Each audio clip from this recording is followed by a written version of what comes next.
Magandang buhay mga kananay, nandito na naman po ulit ang iyong social dirang ina at magkahatid na naman sa inyo ng isang magandang araw. At dahil sa hindi maganda ang panahon, maaga pa lang umulan na, ako ang naghatid muna sa school ng anak ko. Bilang isang ina, minsan nakakatuwa din talaga na kapag ang anak mo nagpapahatid pa sa school. Dahil ilang taon o ilang buwan na lang ang bibilangin mo, hindi na yan magpapatid sa school. Kaya samantalahin mo na habang maliit pa yan. Kasi kapag malaki na yan, mahihiya na yan magpahatid sa'yo sa school. At syempre, dahil nagtitipid tayo pag uwi, hindi na ako sumakay. Naglakad na lang ako. Habang pauwi na nga ako, nadaanan ko nga yung sakayan ng mga estudyante na tricycle. Grabe, punong-puno, napakaraming tao. Oh no! Makalipas lamang po ang ilang minuto ay nandito na naman po tayo ulit sa palengke at inuna kong munang pumunta dito sa mga prutasan at tinanong ko yung maliliit na apple. Abay, napakamahal kaya hindi ako bumili. Tsaka lumipat nga ako dito sa bilihan ng isda at bibili nga tayo ng bangos at magpiprito tayong bangos ngayong umaga. Yung kilo nga pala ng bangos ay hindi ko maalala. Basta tinanong ko na lang kung magkano yung napili kong bangos kanina. Pagkatapos nga doon sa bilihan ng isda, dito naman tayo sa bilihan ng mga hotdog at bibili tayo ng pang-almusal at pagbaon ng anak ko. At syempre, kapag may piprituhin, kailangan may mantika tayo. Kaya bumili na rin ako dito ng mantika. Ang mahal na pala ng mantika.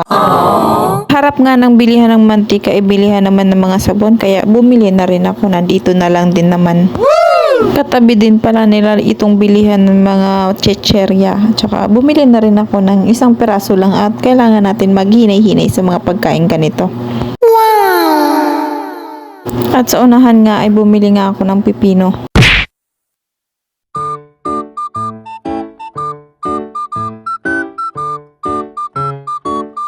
May nadaanan din pala ako dito nagtitinda ng pinagong galing Quezon pero hindi naman ako bumili. At syempre dahil tapos na tayo mamili, uwi na tayo. Tingnan mo naman yung panahon, kala mo talaga hindi bumaha kahapon. Ang galing naman mag-pretend. At ito update ko nga kayo sa mura ng bilihin. Tingnan mo naman yung kalamansi, 5 piso, 7 peraso. Tapos yung kamatis, 4 na peraso, 14 pesos na yan. At itong pepino nga, 1 peraso ay 15 pesos. Itong mantika naman ay nabili ko ng 30 pesos. Yung 1 perasong bangus naman ay 120 pesos. Tingnan nyo naman. Nilinis ko na nga pala dito yung nabili kong bangus kanina. At sa mahal ng mga bilihin ngayon, may natira pa naman dun sa dala kong 500 kanina.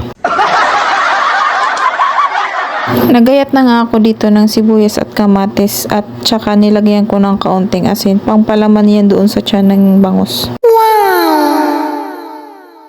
Bumili din pala ako dito ng pampakbit ng halagang 20 pesos. Pagkatapos nga ng isda ay piprituhin na muna natin ito para mamaya babalik-balikan na lang natin. At habang piniprito yung isda, inayos ko na muna yung lulutuin kong gulay. Hinugasan ko muna at nagayat muna ako ng mga panggisa natin. Nagayat lang ako dito ng bawang at saka sibuyas.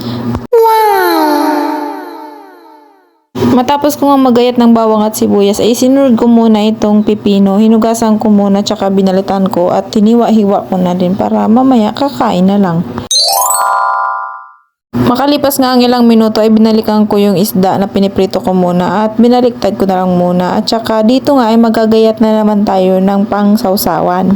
Naghiwa nga lang ako dito ng siling labuyo, kamatis, tsaka kalamansi. Pagkatapos nga ay naggisa na muna ako ng bawang, tsaka sibuyas para doon naman sa gulay na lulutuin natin. Yung mantika pala na iginamit ko dito ay yung pinagprituhan ko kanina. Tsaka inalagay ko naman yung gulay. Hinaluan ko din to ng isda na bagoong. Pampalasa, makalipas ang ilang minuto ay luto na po. Yummy!